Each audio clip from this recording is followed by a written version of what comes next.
It's time for our weekly segment with NFL Hall of Fame columnist John McClain.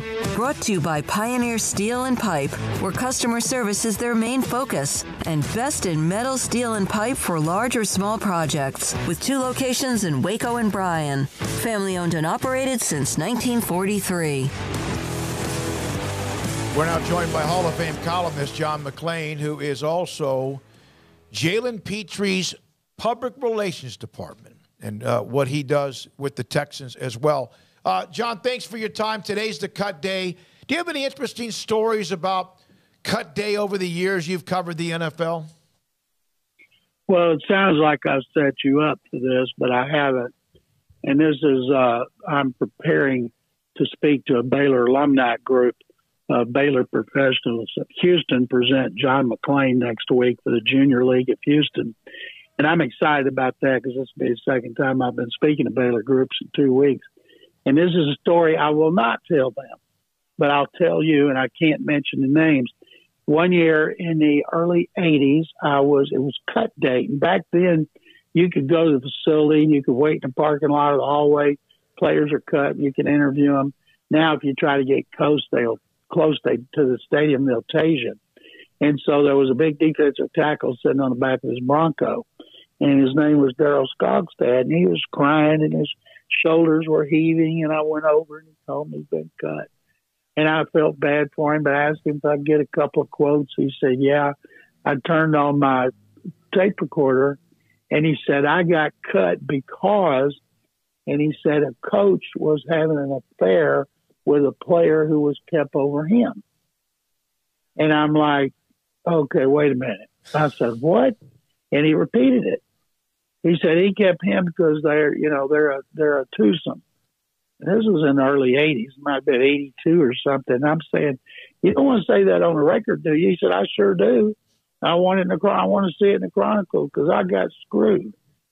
So I'm okay. I got the quotes. I went down outside the coach's dressing room and asked his coach to come outside so I could tell him about what Darryl Skogstad had said in the parking lot. Come on in. I said, no, you need to come out here. Oh, come on in. What could he have said that the other coaches can't hear? I said, well, look, if you want to ask me about it, ask me here. So I said, okay. So I asked him. He jumps up, he grabs me, pulls me through the door into the hallway and says, what? You can't ask me a question like that. I said, I told you. And I said, is there any substance to it? Of course not. And he storms away. Well, thankfully, the Chronicle wouldn't run it. And because that would have been very, very uncomfortable for the players involved and the coach. And I have never, ever had a cut down date story that came close to that one. I can't imagine how you could. Yeah. Yeah. By the way, it doesn't sound like, based on his accusation, that he was the one getting screwed. But oh my God! Oh God! Oh my goodness! I had to say it, John. I had to say it. It is. What do you think now of the roster gymnastics that teams are doing? People see things, they freak out on the internet, but there are interesting ways that teams get to 53 for 12 hours before tomorrow. Then it's about 6 or 7 new players that are not there anymore. There's 16 players on the practice squad. Most teams will sign the guys they've had since the start of the off-season program. They may keep a couple of spots open for players they like from other teams that they'll try to get if they clear waivers or they've claimed them. And there's probably maybe 10, 15 surprises in the league. And big stories here were not surprises. We've been talking about it for 2 weeks. Defensive tackle Ross Blacklock from TCU, second-round pick 2 years ago. The last part of the DeAndre Hopkins trade with Arizona that Bill O'Brien made, one of the worst in Texans history. They were going to cut him. Instead, they get a 6th-round pick from Minnesota. And then a left guard, Max Sharping, who's been a starter, another former 2nd-round pick. He got cut. Now, he probably needs a new zip code, but if he doesn't have another team interested, they probably put him on the practice squad. And a team like the Cowboys who left themselves, let's see, no backup quarterback, no punter, no snapper, Obviously, they have a plan that they'll fill in because it's complicated. If you got a guy hurt and you want that guy to be able to play this season, he's got to be on the active roster, the 53, before he can be put on injured reserve. Then he can come back as early as 4 games. And then if you have a guy that's hurt and you don't think he's coming back this year, you put him on the active roster now and he has to miss the season. And then there's other lists that they can go on. But the Cowboys got a plan, and I think everybody, oh, my God, what are they going to do for a backup? It is going to be weird if they bring in a backup from somewhere else and not one of their guys who knows the system, knows the coaches, the terminology, the cadence and all that, because it's not good to be bringing in a backup from another team and then having to give him a crash course. John, how does Alex Leatherwood go from 17th overall pick a year ago to out of the league already? Craig, he helped Alabama win a national championship. He was projected by most to go in the second round, and the Raiders took him with the 17th overall pick. People are trying to blame that on general manager Mike Mayock. He did not have control of personnel. John Gruden did. It wasn't Mike Mayock that turned down Tom Brady. It was John Gruden. So that was a John Gruden pick. I've never seen a run of first-round picks as bad as the Raiders have had over the last 3 years. And they didn't pick up any fifth-year options on the recent round of first-round picks they acquired. And Leatherwood, they tried him at tackle. They tried him at guard because he was 17th pick. There were a lot of eyes on him. He gone in the second round, wouldn't have been as much pressure. But he's a perfect candidate that he needs to go somewhere else. Could he go to Dallas and play left tackle? If he can't play it with the Raiders, how could he play it with the Cowboys? He's more suited for guard, which seems to be a Cowboys problem right now. You got more guards than tackles. Yeah, they're stuck right now, Dallas, aren't they? I thought that when Tyron Smith went down, I immediately started tweeting the Cowboys to call the Texans and ask about left tackle Laramie Tunsil. He's back. He's healthy. He played 5 games last year, broke his thumb, and didn't play the rest of the year, and he can play. And the Texans aren't going anywhere with him.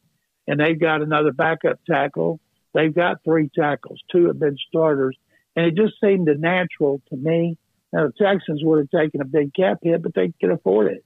And then get from the Cowboys like a number 1 this year, and then a conditional pick in 2023, and let Tunsil go up there and help them win the division while the Texans have another number 1 pick to build with. But that's not what happened. And I'll say this. I picked the Cowboys to win the division, be the first repeat winner since Andy Reid was in Philly. But now, because Collins is gone and Smith is gone, it's just hard to do that, especially when the running game is suspect to begin with. There's going to be so much pressure on Dak Prescott, but he's shown he can handle it.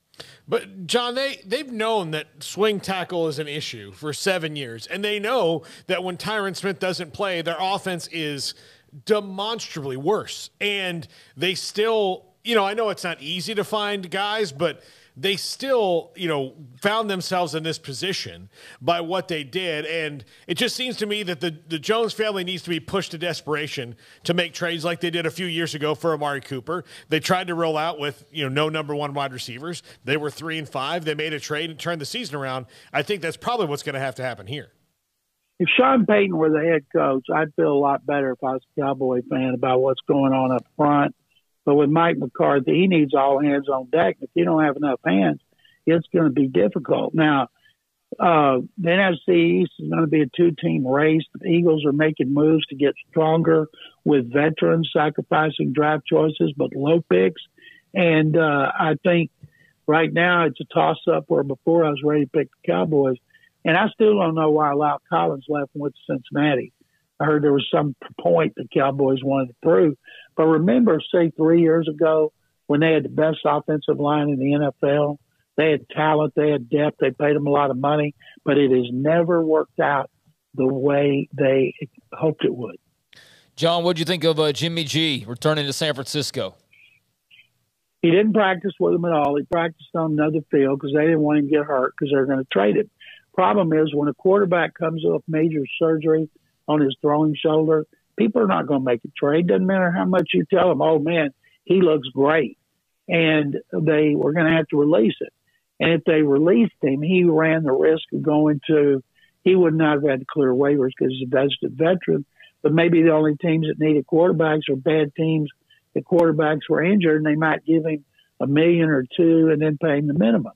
So by doing this, reducing his contract to 6.5, that can jump up to 9, and getting a no trade clause, and he can't be tagged with a franchise transition designation when free agency begins in March. He's going to be a free agent. So at worst, he's a 17-game backup who will be healthy, and at best, he'll get to play for Trey Lance, who has not developed the way the 49ers expected, or Trey Lance has gotten hurt. I saw Trey Lance play here with the starters. Texans shut out the 49ers, and he was not very good. And so the 49ers would not have done this if they were happy with the progress that Lance has made. But I think ultimately it's a good move to have him as a backup. The only problem, when you have a young guy you're trying to develop, every time he throws an interception, fans are clamoring for the veteran who's gone to 2 championship games and 1 Super Bowl, or the media is constantly hounding Kyle Shanahan about Jimmy G quotes to the point where he wants to throw up. You run the risk of that. And hopefully Trey Lance has the personality where he doesn't have to constantly be looking over his shoulder. Well, the Brian Robinson story in Washington, of course, very bizarre. He was apparently having a pretty good preseason for them, the running back out of Alabama. And then you have that story. And that's, again, he could have been playing for anybody in the NFL, but can they just can't seem to get anything. There's always something with that franchise. Always. And in this case, they said he was just sitting there minding his own business, and 2 guys came by and tried to hijack his car. I haven't seen what kind of car he had, what time of the day it was. And he's lucky he got shot in the knee, but it didn't do damage that it could have done in his knee. And there was a good chance he was going to start. And that's not good for Carson Wentz or their offense, but I don't know if he's going to be able to play this year. Nobody knows at all. But I do know this. It could have ended his career and didn't. Yep. John, Baylor versus Albany this weekend. It's the season opens up. What are your thoughts on Baylor and their standing in the Big 12, and where do you think they're headed? It's amazing to me. I see Desmond Howard and Kirk Herbstreit on game day on Saturday pick Baylor to be in the college football playoff. And I see the AP having Baylor 10th in the country and Baylor winning the Big 12. And then I see another thing, some index on ESPN where Baylor's 5th and the Longhorns win it. And then I looked at Heather Dinich from ESPN doing 20 teams that could get in the Final Four. She didn't have Baylor. So it's amazing how people are all over the place. And I think maybe it's because they don't have a running back, but they didn't have a running back this time last year, and that worked out pretty well. And they don't know much about Blake Shapen. And I know this, the lines are going to be good. Linebackers are going to be good. And so I hate it when every other season when they have to go to Austin and Norman, but pretty soon they're not going to have to do that. But it's no piece of cake going to Cincinnati or Orlando or Provo, Utah, or Houston. So I'm fired up about it. I think that BYU road game is going to tell us a lot about Baylor and where they are with the players coming back. But it's better to be strong up front and experienced than it is to be strong other places and be weak up front and lack experience. I said this when we released our picks for the Big 12 standings last Friday. If anybody else below them on the list, if they're ranked 1 in the preseason numbers in the Big 12, if anybody else below them had what they had coming back on the offense and defensive line and a starting quarterback despite lack of experience, there would be no doubt that was the pick to win the Big 12. Well, I just want to thank Dave Aranda and Mac Rhodes for putting out a depth chart. Because as a fan who's been reading depth charts since I was 8 years old, that is important to fans, the players, their parents, their recruits. It's important to the big alumni who contribute all the money. And I'm guessing that the Longhorn coaches are sitting around going, now, how are we going to beat Kansas this year? What can we do to beat Kansas and not have a 6-game losing streak and humiliate ourselves with a 5-7? Oh, let's don't put out depth charts. That'll help us beat the Jayhawks. And I've been tweeting about this like crazy because I think it'll never surpass the pole dancing monkey and the stripper wife, but as they had last year. And this is one of the dumbest things I've ever seen. I've talked to 2 wealthy alums who used to be players at UT who contributed a lot of money. And I said, how would you like it when you were at UT? There was no depth chart. I didn't know what I was talking about. And so what I got the biggest reaction on social media was when I said, I just hope when Gary Patterson takes over next year, he'll have a depth chart. Well, a lot of people think that this is Gary Patterson's idea.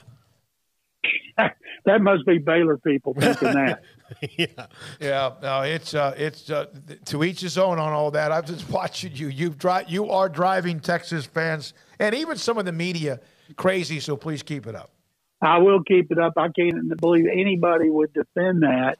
And as I told them, when they come to the Texas Bowl and finally get back in a bowl game, maybe the Texas Bowl officials will demand as part of the agreement to play in the bowl game. But Texas, a Longhorns tradition, because Charlie Strong and Tom Herman were here before they got fired. Maybe they'll put out a depth chart. Thank you very much, John. Thank you, guys, and sick them, and good luck to those fighting Baylor Bears. Thank you very much, John McClain, Hall of Fame columnist, and always with an opinion, many of them, a mind that is just incredible what he can remember as well on the story about Cut Day.